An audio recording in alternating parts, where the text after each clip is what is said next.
councils of government, we must guard against the acquisition of unwarranted influence, whether sought or unsought, by the military-industrial complex.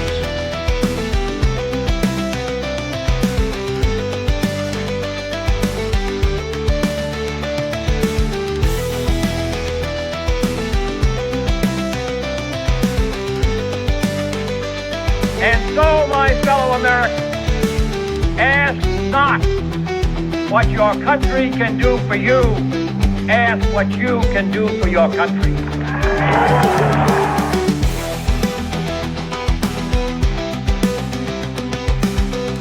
I have a dream. My four little children one day live in a nation where they will not be judged by the color of their skin, but by the content of their character.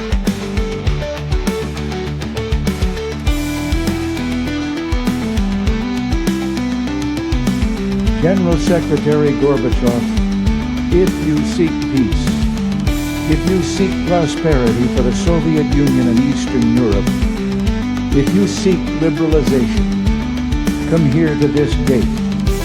Mr. Gorbachev, open this gate. America was targeted for attack because we're the brightest beacon for freedom and opportunity in the world. The United States has conducted an operation that killed Osama bin Laden, the leader of Al-Qaeda.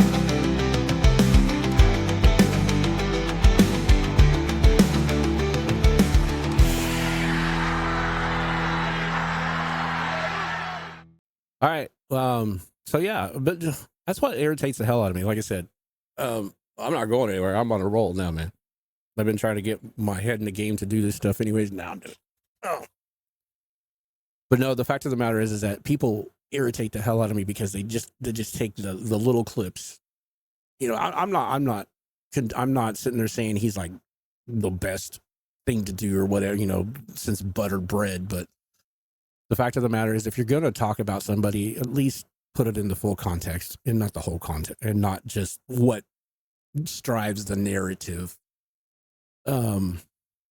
I think we're never going to get past the narrative. The narrative's going to be there, plain and simple, all the time. That is kind of interesting, is it's like they went that far. They went that far to try to get people to sit there and say, oh, Vance said that. What bullshit. Y'all, oh. I'm glad there's people like me out here that do this shit. I'm glad I'm not the only one. There's a lot of people that will deep dive into stuff and look at that and sit there and say, wrong. You lied to fit the narrative.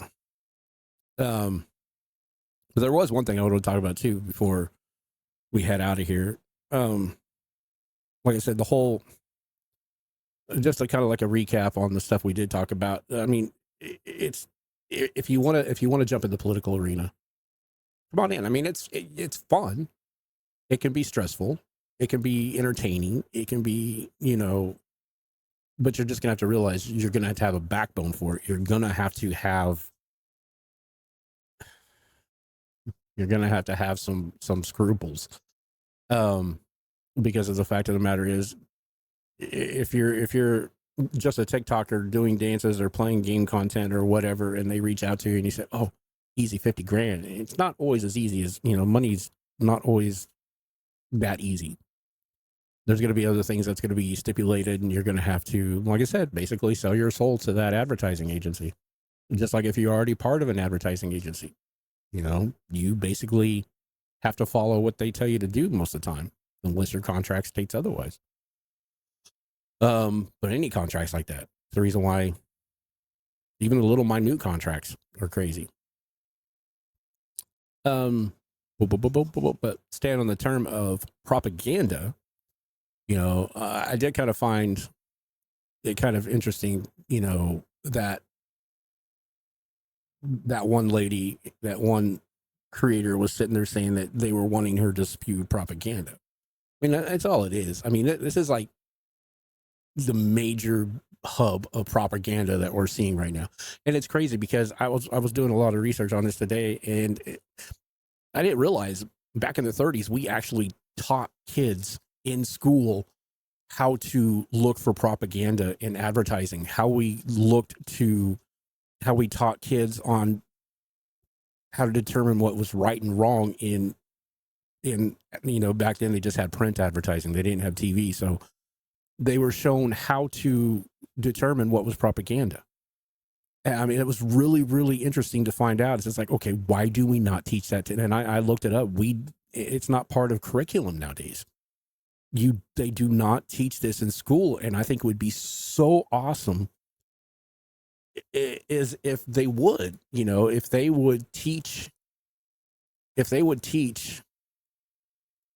the ability to understand what is propaganda and what is not. I think we would have, this isn't morning coffee break. Sorry, that's something that I'm trying to get established. But yeah, this is the propaganda is just and it gets worse every year. Now with mainstream media, it's always been that way, with print and everything else. But now you have social media. Social media is what, six years in. I mean, it's really hard and heavy in the last 5 years. And it's just gotten even thicker and heavier in the last 2 years. So the propaganda machines are working like extremely hard because now they can reach more people in less time and they can put more effort. I mean, why do you think they're paying like $50,000 for a 30-second ad? Because 30 seconds goes a long way. Because we're a time of the quickness. We want everything fast. We want everything zoom, zoom, zoom, zoom. It's the reason why TikTok's so popular. It's the reason why shorts on YouTube are so popular. It's the reason why Vine was popular when it came out. The 3 second, or the what was it? The 3 second or 30 second? Was it 3 seconds? Or the 10? I don't remember. I never was on Vine. Vine was already gone before I got into the whole thing. I think it was just ending as TikTok was starting. But I can remember, TikTok started out with what, 30 seconds. You could do 30 seconds was the most you could do. Now you can do, I think now you can do it like 6 hours. You can actually put a full freaking movie on TikTok, or create an entire movie on TikTok. It's nuts. But the fact of the matter is that the short blasts of information we get are going to be more, our minds, our subconscious is going to retain that faster than the long form content. Long form content is just like people all like to sit down and relax and just chill and just, relax. The short term content is for those of us that are on the go, that are always busy, just want to look at our phone for 5 seconds and sit there and say, hey, this cool, just keep scrolling. So yeah, that's the reason why they're targeting these bigger influences and pushing propaganda out there like crazy. So I really wished that the school systems would take that back into consideration and actually have, the whole disinformation, the whole, how to figure out propaganda and everything else. I mean, it's so cool that was actually a thing at one time or another. Like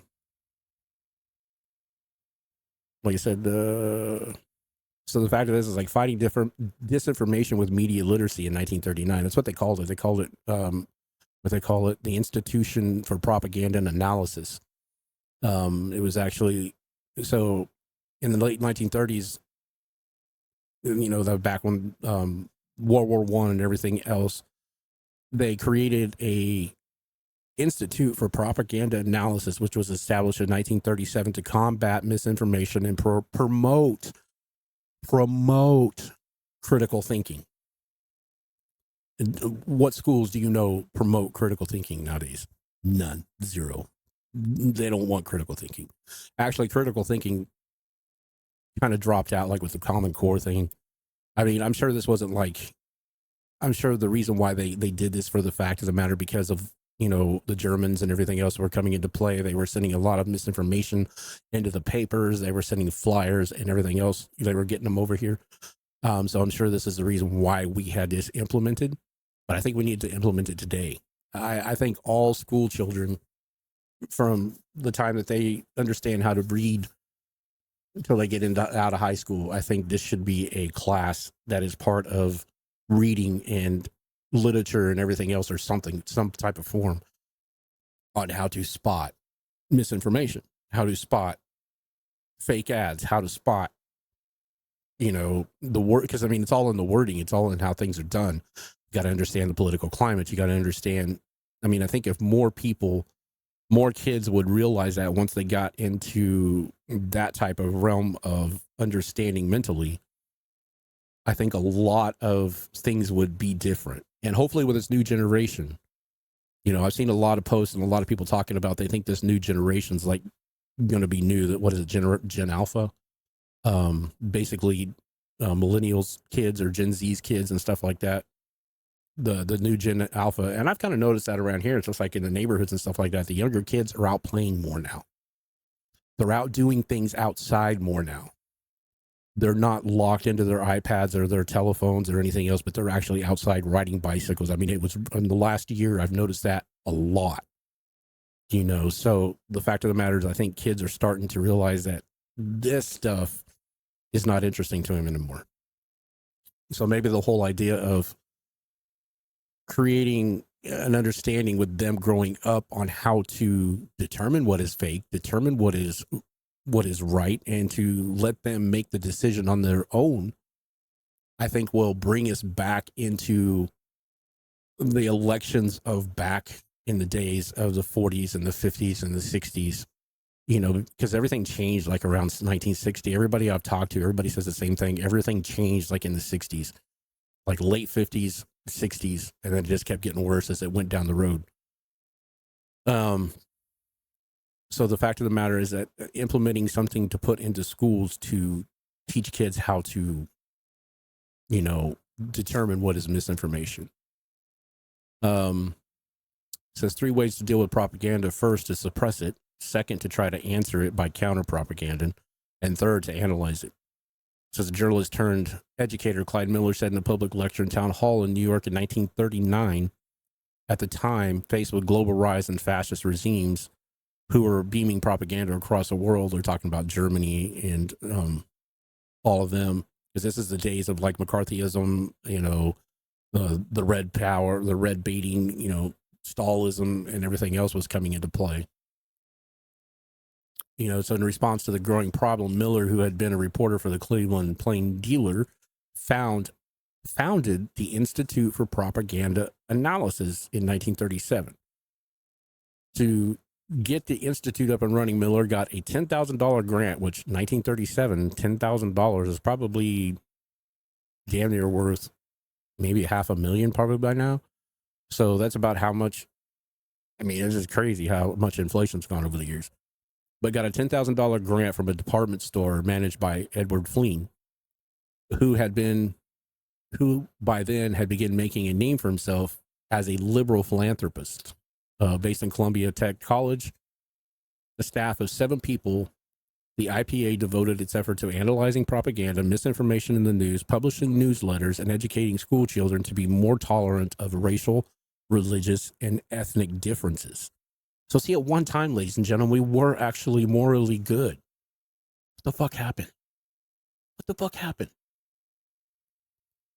In order to understand what kind of people in certain circumstances would be susceptible to fascism, some sociologists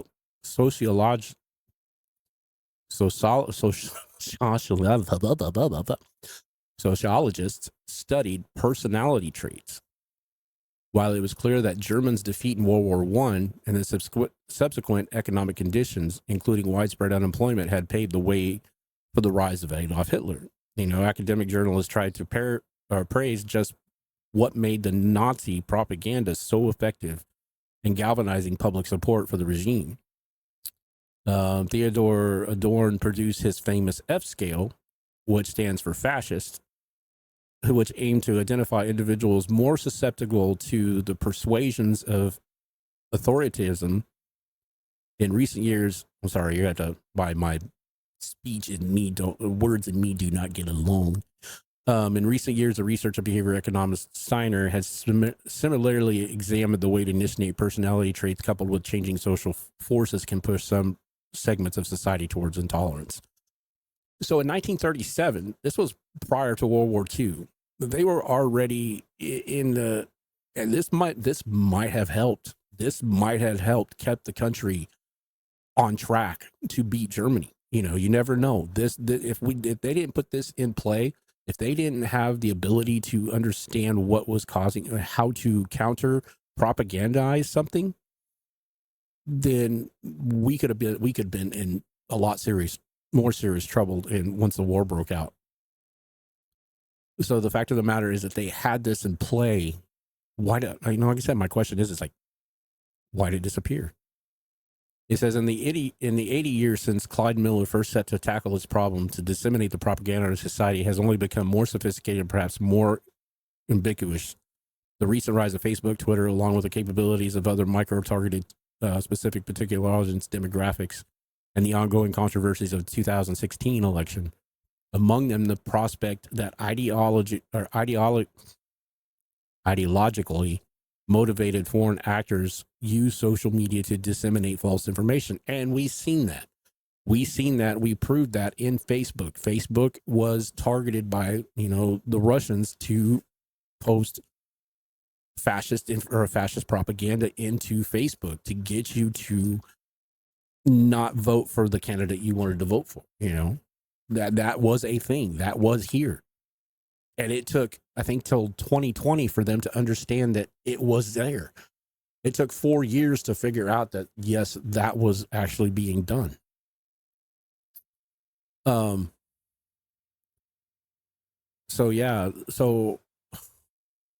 why do we not have that now? Why? So it says here, but social media platforms have largely taken stance on the onus is the audience to figure out what is fake and what is not. Meanwhile, they tweak their algorithms, mount an array of technical fixes, and employ human moderators to block inflammatory content. And we're seeing that right now, like on Twitter and stuff, or on X and still like on YouTube and Facebook. They've implemented those type of fixes to try to stop it, but it's also stopping. It's not 100%. It's stopping because what it does, it picks up on words. So like I said, if you're like on X right now and you're posting a lot of political statements, and although I've seen a lot of people sitting there saying, oh, my viewership is being throttled back, that's probably because the AI is picking up on certain words in your post and it's shadow banning those posts.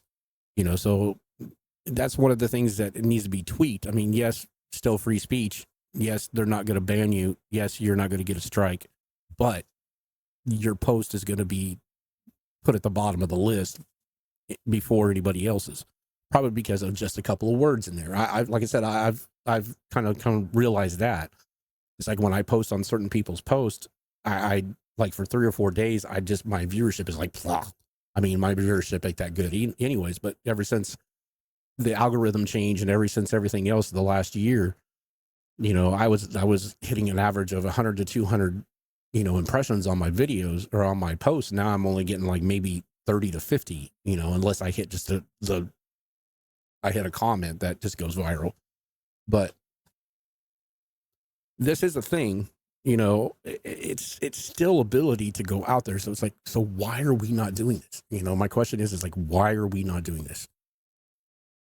Why are we not teaching kids now to learn? Because this is only going to get worse. If we don't stop it now, it's only going to get worse. The propaganda is going to get worse. The ideas of everything going on is going to keep getting worse. We're going to start, you're seeing it now. Just like with the post with Vance, they took it out of context. He didn't even say that. The podcaster that was interviewing him said that.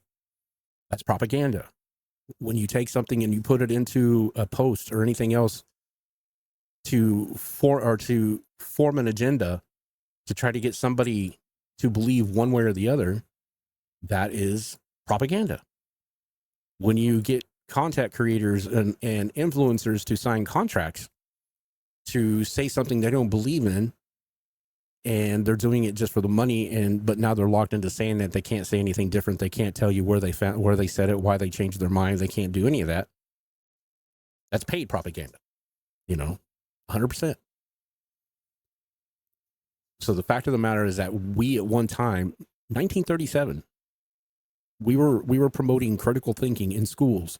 We were promoting kids to learn how to see what was fake and what was, I think that's a reason why a lot of the late boomers and stuff like that and the Gen X's are probably the way they are. Why we do call shit out, because we were taught by them.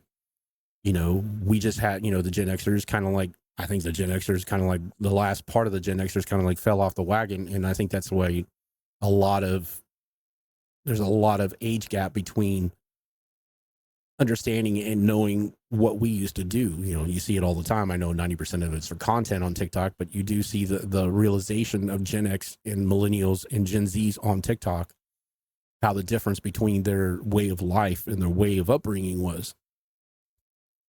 But I can say that I can contest that for me. It's just like back when I was a kid, this shit here didn't matter. I remember watching Reagan and Carter on the TV debate, but I didn't know what the hell, that wasn't my forte. I'd rather be outside playing with my trucks or my cars or playing in the dirt or eating mud pies or drinking water out of a water hose.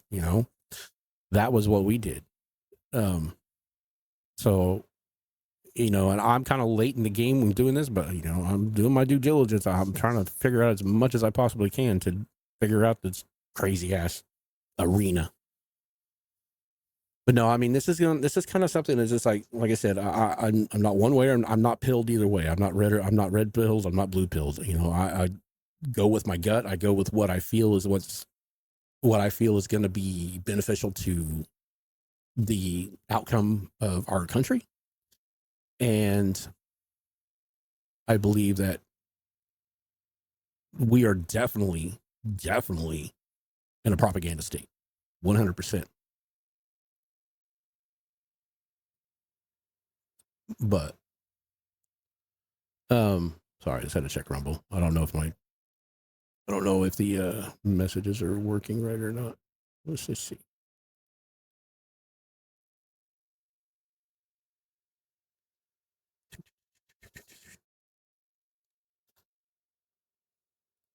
Okay, they're working. But no, like I said, this is an awesome. Let's see what this is. Is this? There's no cookies. Oh, there's a book. The book's still even there. You can even get the book, The Institute of Propaganda and Analysis. Violet Edwards. That's her book. That's her book, 1938.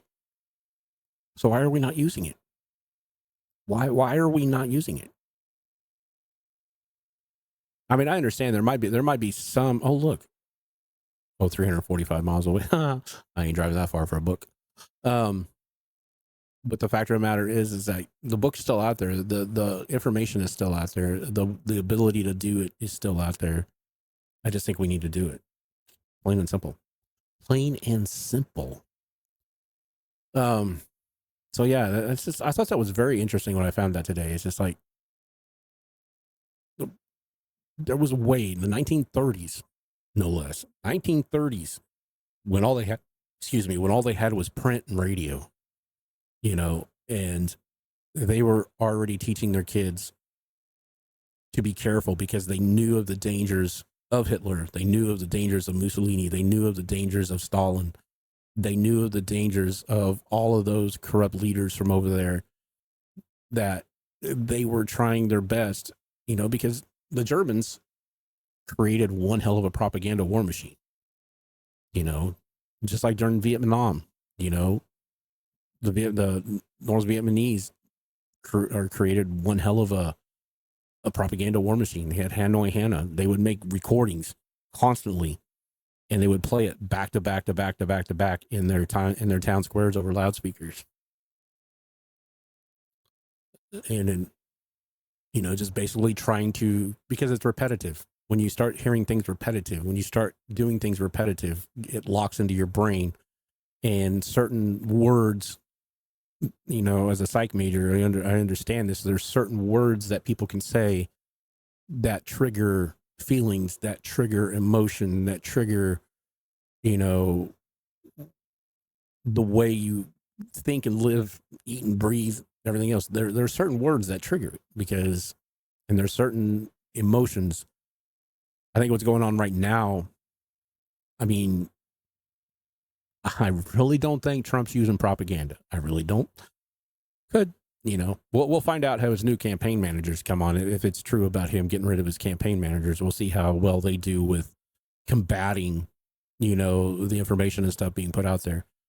But, I mean, just when you're looking at posts on either party, and I research both sides. If I see a post and I feel that one side is going way overboard, I will call them out on it on X. And the fact of the matter is, it's like, I mean, it's sad to say, but there's more leaning towards the Harris campaign than there is to the Trump campaign, because Trump campaign's not doing anything social media wise besides putting videos out every once in a blue moon. But I think they were doing a lot of his campaigning over on Truth when they should have been on X.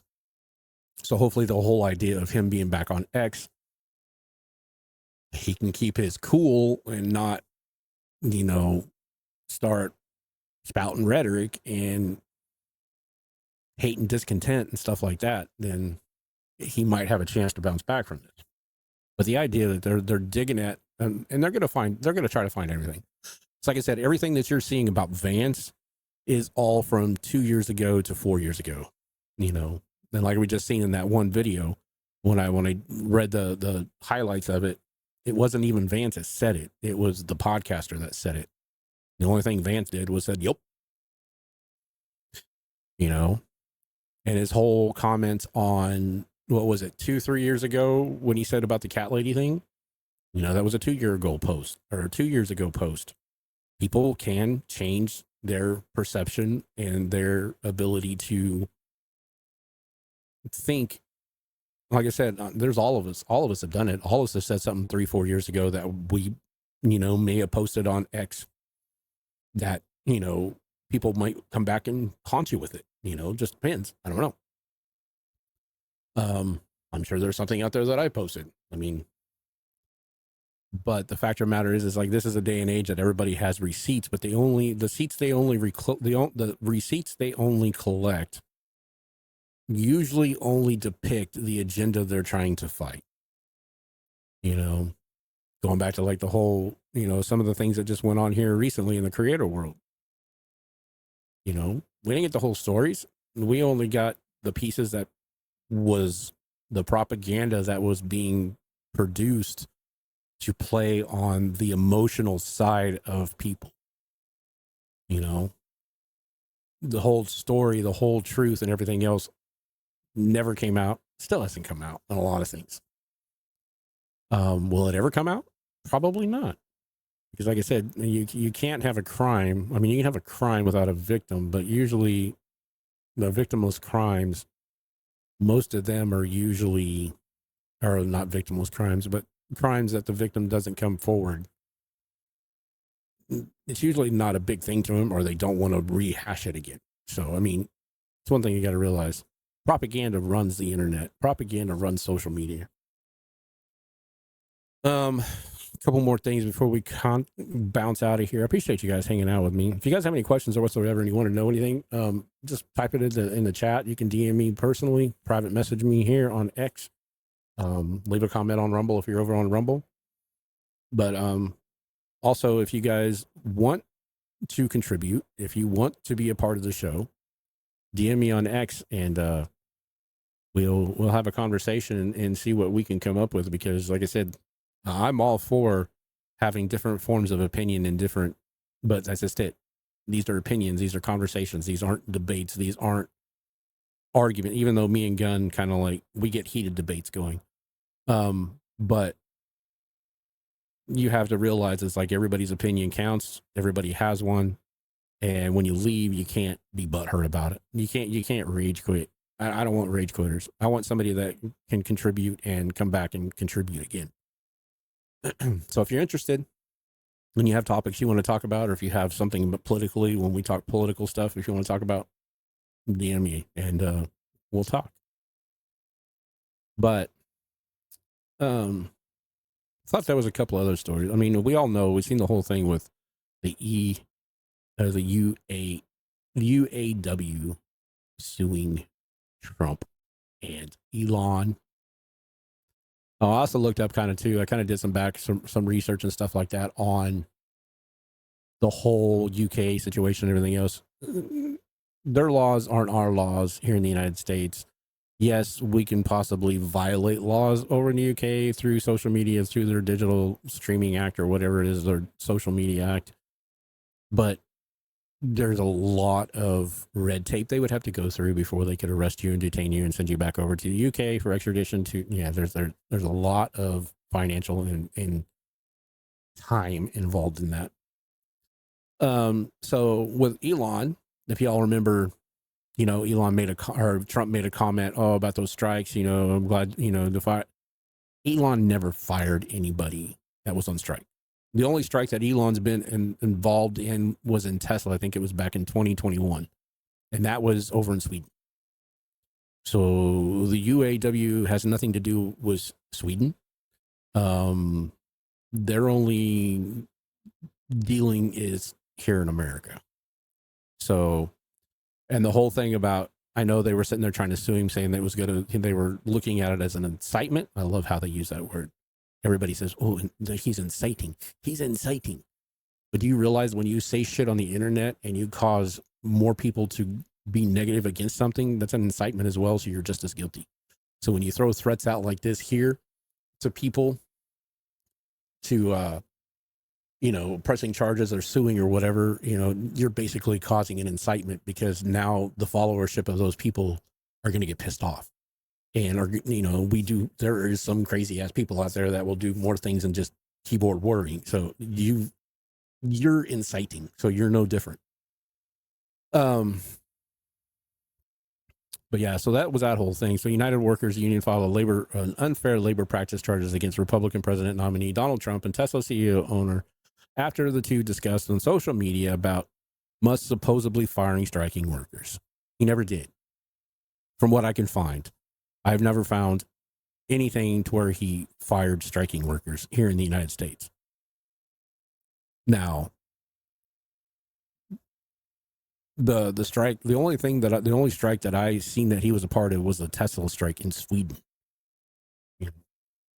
But I don't think that, I don't know what their unions, I don't know what their laws over there I don't know if they're unionized, but it's still not a UAW thing. That's Sweden.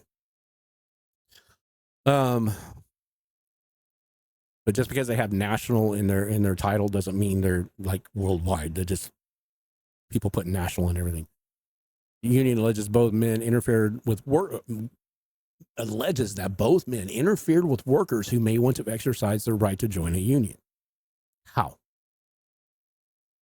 I'm curious. I would like to be a fly on the wall. If this actually does go to court, I'd like to be a fly on the wall when the judge looks at that and laughs his ass off or her ass off and says, what the hell are you doing? But it never will. It never will go to court. It never will be settled. It will never be filed. It'll never do anything, because this is just propaganda. It's just another form of propaganda. These people have already said they are right here. UAW endorses Harris, so they are endorsing Harris. And they're trying to use that comment as part of a smear campaign or propaganda towards, Trump. I'm not going to lie. Calling you out. That's what it is. I mean, hell, if you want to join a union, you're going to join a union. A little comment like that's not going to stop you from joining a union. Because we all know unions are protected. You can't fire if you're on strike in the United States. Everybody knows that if you've ever been part of a union. So it says 3 judges on the Fifth Circuit Court of Appeal in New Orleans upheld the decision as well. Let's see, wait a minute. Blah, blah, blah. Let's see. In addition, NLRB determined that in 2018 Twitter post by Musk unlawfully threatened Tesla employees with the loss of stock options if they decided to be a representative of the union. 3 judges on the Fifth U.S. Circuit Court of Appeals in New Orleans upheld the decision as well as related Tesla rehire ordered that Tesla rehire fired employees with back pay. But the full Fifth Circuit later threw out the decision and voted to hear the matter again. So there must have been something there that was not right. So you can play it, you can spin it however you want. Elon paid them, blah blah blah. You know, the richest man in the world. Something wasn't right. The court saw that something wasn't right, and you're not gonna. I'm sorry, I don't think you could bribe the Fifth Circuit. The Fifth Circuit's pretty hard. The Fifth and the Seventh Circuit is pretty hard, pretty hardcore. So yeah, I like I said, if they didn't come out in full fledged and endorse her campaign like weeks before this happened, I would think it would have had more validity to the claim. But I think after, hopefully, the courts realize that it's probably just a propaganda smear, because all it was a comment made by Trump, not by Elon. And Trump can't be included in that, because of the fact of the matter is he had nothing to do with the Tesla thing. So, they're grasping at straws, and that's just it. That party is grasping at straws, trying to find everything that possibly to do. So yeah, like I said, propaganda. And one of the things that, I'm sure you guys read that about, you've seen that, it's been posted all over. I mean, everybody's, like I said, digging up stuff left and right. And the only reason why I tend to believe the stuff on Waltz when it comes to like the curfew and the George Floyd riots and everything else is because there's video proof. There's video proof that he was the one in charge. He's the one that made calls. There's people that have come forward over the years. I think even that year after it was all done came forward that worked with the police department, that they were ordered to stand down to let people in, to evacuate and let people have the building. And there was a video out there of a hearing, and there was a lot of officers that were involved with that were upset because that happened. And not only that, there's been people coming out showing videos. There was a video that was posted about the curfew that happened in Minneapolis during the Floyd riots back in 2020. It says the video shows Minneapolis Police Department enforcing the curfew by shooting fireballs. Where's the video?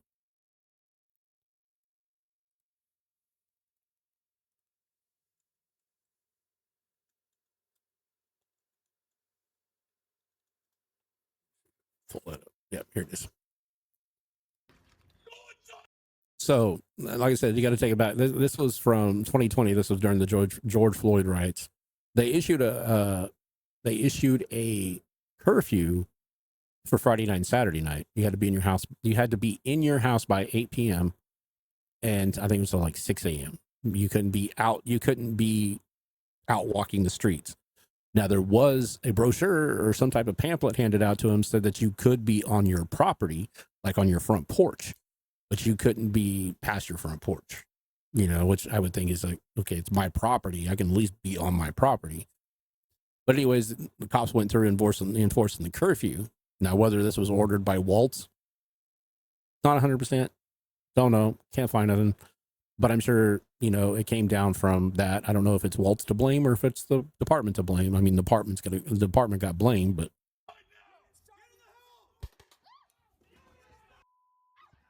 I mean, they literally shot paintballs at people standing on their porch.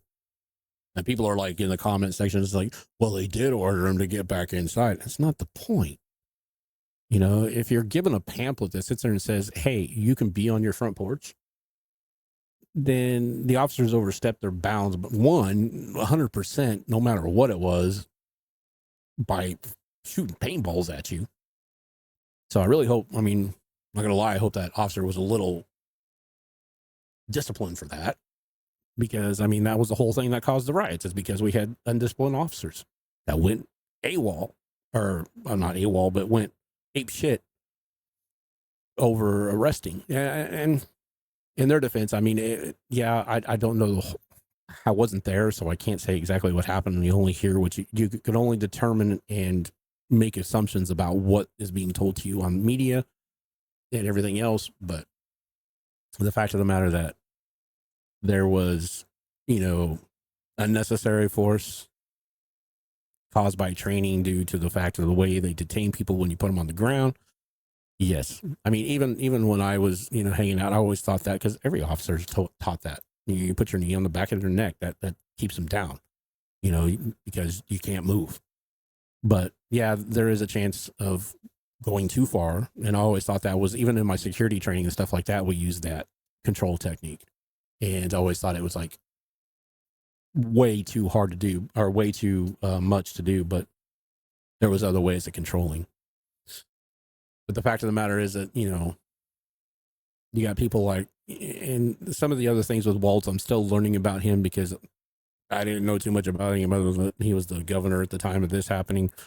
So I'm still doing a lot of research on him and a lot of backtracking and fact checking and everything else. But that's just it. If you're going to be in this industry, in this realm of content creating, social media, news reporting, whatever you want to call it, you've got to do some type of due diligence. You've got to do your research. You can't just take what's for granted on the internet and run with it.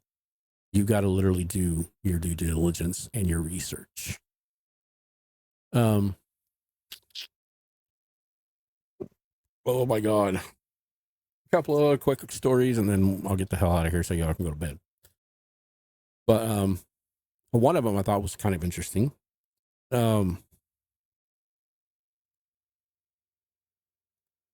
Oops. I always do that. I always do that.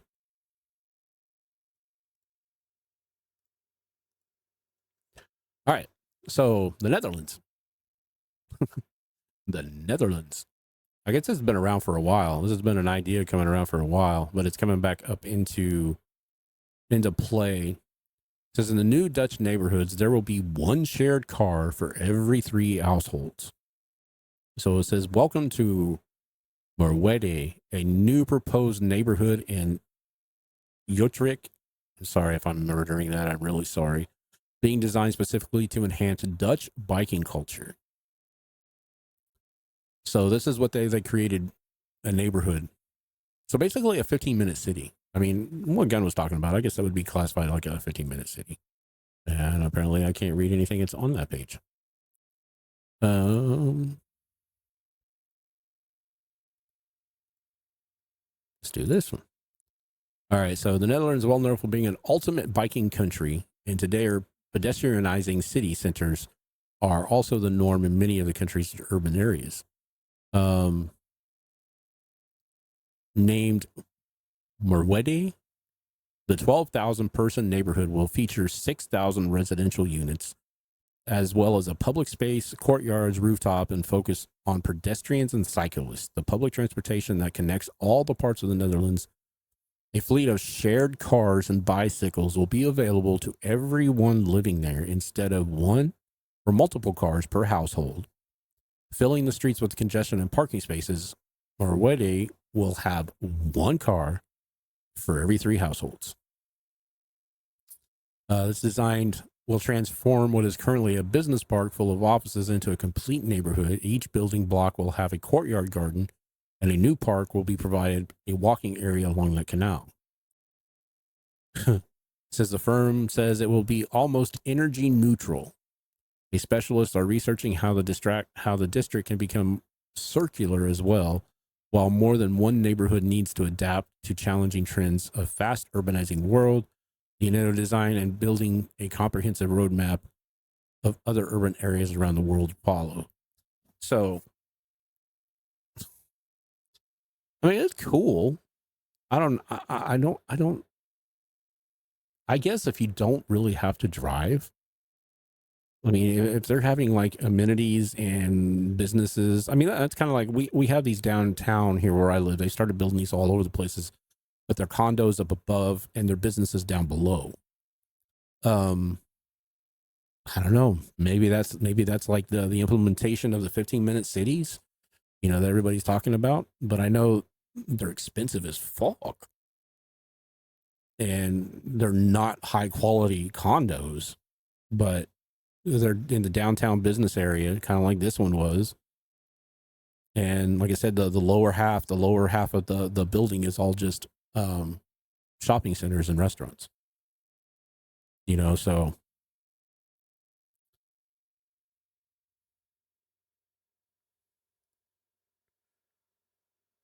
say what? You should see one. You should see one. Oh, I don't want to download that. No.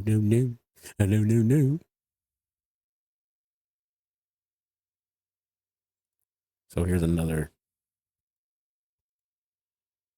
It says the residents of the Dutch neighborhood could share a pool of cards and buy. I don't know. This was like written in 2020. I don't know why it's come back up and popped back up in social media feeds, but yeah, the fact of the matter, there'll be 3 private car parking spaces planned for every 10 houses. I mean, the rendition looks pretty damn cool. So yeah, I mean, it's a huge. It says emergent vehicles will have access to the center, but not cars. It says garage parking will be available for private vehicles, but there will only be about 3 spaces for every 10 household. 300 of which will be for shared cars. Oh, so you're still able to have your own private vehicle. I was gonna say, because it's like, what if you want to like go out of town? You're gonna take that car and leave those other 2 people carless? I mean, so that's, I don't know. I was wondering if you were able to have your own vehicle there still. I don't know. It's a cool idea. Oh, let's see what this is. YouTube video.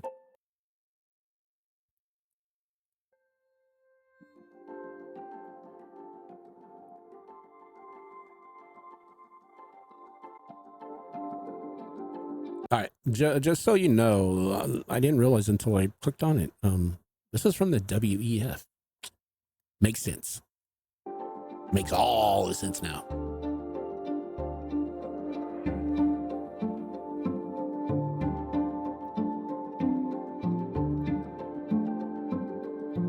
So I don't know if this is okay. It's proposed a new district of Utrecht aims to having substantial living for 1,200 people.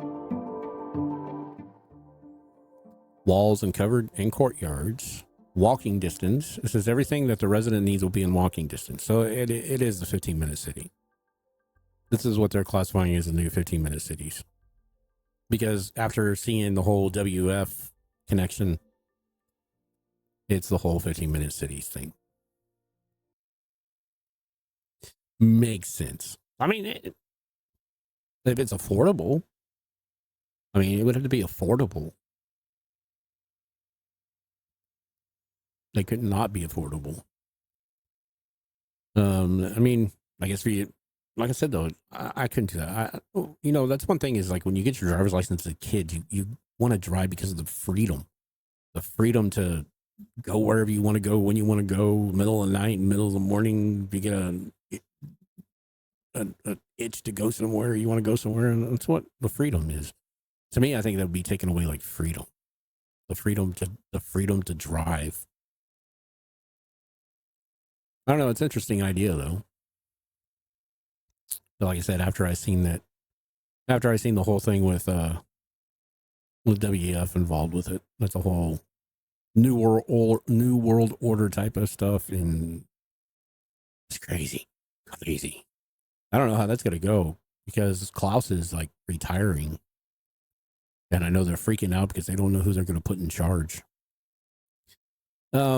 Another interesting concept, since it is back to school, and make sure you guys be very, very careful going back to school. Make sure you stop for school buses, please. Stop for school buses when the stop sign is out. Do not pass them.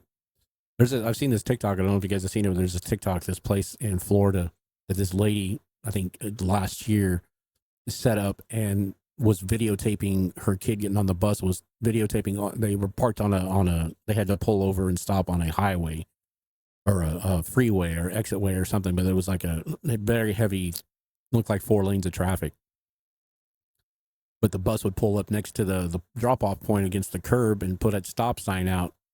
About 98% of the people would stop behind the bus, because you're supposed to stop behind the bus, not with the bus. You're supposed to stop behind the bus when the stop sign comes out.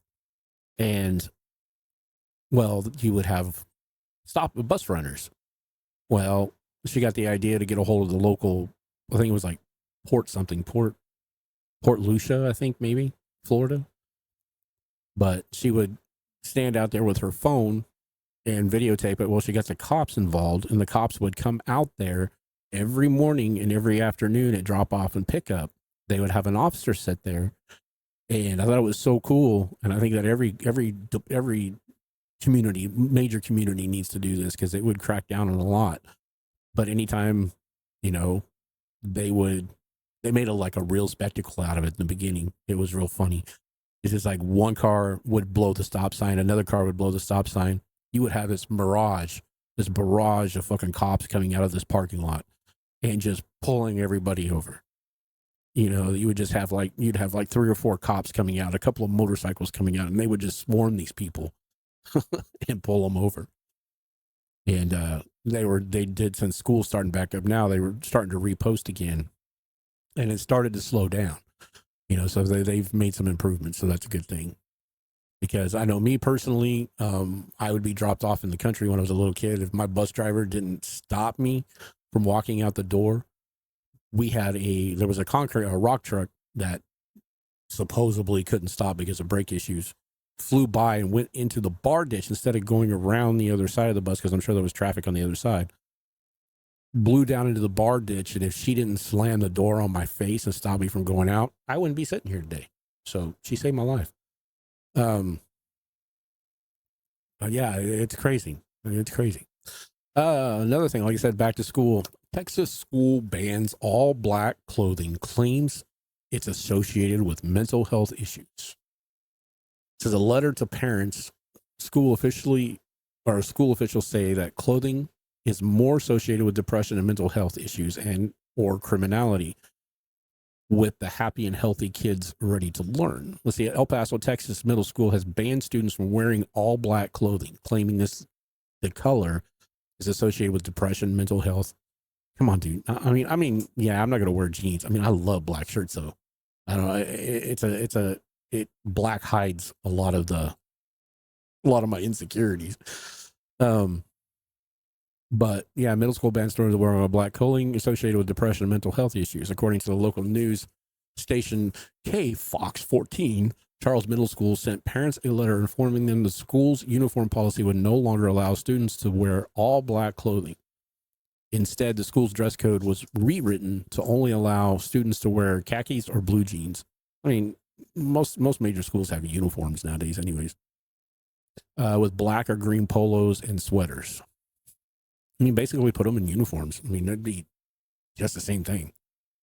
It says changes were necessary to eliminate a look that is taking over campuses with students wearing black tops and black bottoms, which has become more associated with depression and mental health. I mean, back in our day, it used to be goth. Health issues or criminality then with happy and healthy kids ready to learn. Dude, you're taking away. I mean, I disagree with this. I mean, if you're going to ban, I mean, just put them in uniform.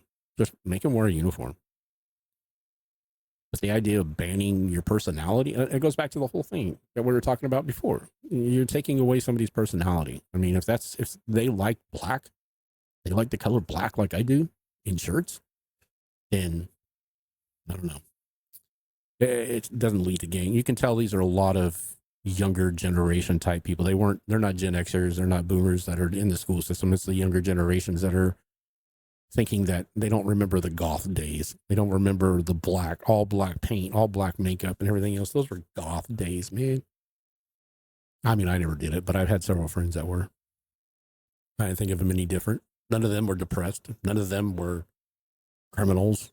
I mean, might have stole some pop and candy from a grocery store, but they weren't like major criminals. But I thought that was interesting. So yeah, just be careful about going to school with black clothes on. One last thing, I thought it was really, really interesting. We talked about this a few weeks ago about know your laws when you go overseas to these other countries. And you think people like Katy Perry would know that. You'd think Katy Perry would know that. Anyways, Katy Perry's new music video is being invested by the Balearic Islands Environmental Ministry. So Katy Perry's beach frolicking in the last music video is being investigated for taking place in an area that requires a filming permit. It's just like in LA and stuff like that. You can't film in certain parts of LA or Hollywood or certain areas of California without some type of a filming permit. If you're doing, if you're doing like a TikTok video, or if you're doing an influencer video, most of those places require you to have some type of a permit because they want their money. But these countries do it that way. You're not like, they don't want the flood of people into their countries doing this shit. They want people to be able to enjoy the relaxation, enjoy the vacation spots. So it says in Tuesday's press release, written in the Catalina, the Balearic Islands Ministry of Agriculture said that it has launched an investigation into the production of the Lifetime's music videos because production companies allegedly failed to request authorization to film at Saline's Natural Park, located on the island of Ibiza and Formentera. Man, I screw these names up. I know I am. Off the coast of Spain. The park is known for its sand dunes. So Katy Perry's music letter says production received a verbal approval. Verbals don't work because you don't know who you talk to. And I'm sure they're probably lying because they didn't want to pay for the permit and they thought they could get away with it. Says our local crew of only on July 22nd applied for a permit for the specific location with a Director General for Coast and Coastlines. Our crew received verbal approval on 26 to proceed with the filming on July 27th, the statement continued. We adhere to the regulation associated with filming in this area and have the utmost respect for the location and the officials tasked for protecting it. Well, I mean, the days of the handshake don't work anymore, ladies and gentlemen. The days of the handshake just do not work. All right. I am going to let you all go to bed. It's 10:16 Central, and we'll try to be back on in the morning. We'll see what I got to do. But I'm going to try to start something up at least a few times a week, going live in the morning for morning coffee break with Rebel. We'll talk about some of the crap and stuff that goes on in the world and just bullshit and drink some coffee, or in my case, some Red Bull, and we'll go from there. But I appreciate you guys hanging out. Thank you on Rumble. Thank you on X. You guys are awesome. You're listening to the Rebel Nation. Streaming to the world with two different perspectives. Join Gunny, Rebel, and their guest on X, Rumble, and for those on the go, Station Head. Monday, Wednesday, and Fridays at 8 p.m. Eastern.